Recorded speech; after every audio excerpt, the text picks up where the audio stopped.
stala domáca jazdkyňa Karolína Jakubcová na koni Charlotte.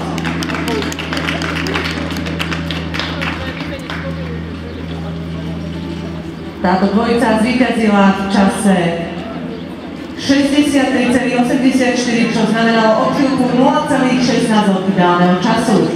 Druhé miesto Miroslava Hačundová na koni Gera. Odchýlka od ideálneho času 0,19. Obidve jazdkyne dekoruje hlavný rozhodca Artur Hybner. Tretie miesto Alexandra Knežovičová na koni Karelo. Odchýlka od ideálneho času 0,32.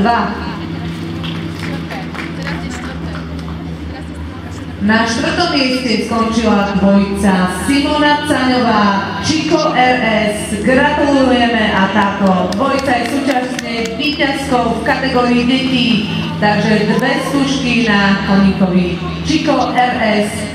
Je to víťazka v kategórii detí a vecné ceny poprosíme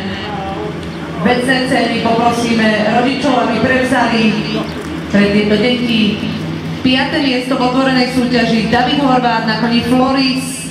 Odchýlka od ideálneho času 0,42.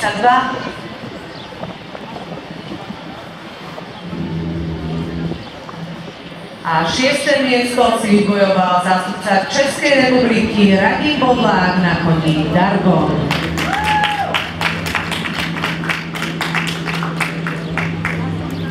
Ešte vám predstavím druhú jazdkyňu, ktorá sa umiestnila v súťaži detí, a to bola Sára Mihoková na koni Sting 2.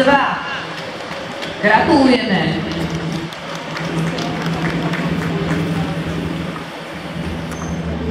Poprosíme, aby si ostatné deti v súťaži detí umiestnené vyzdvihli svoje vecné ceny v kancelárii pretekov až do 5. miesta.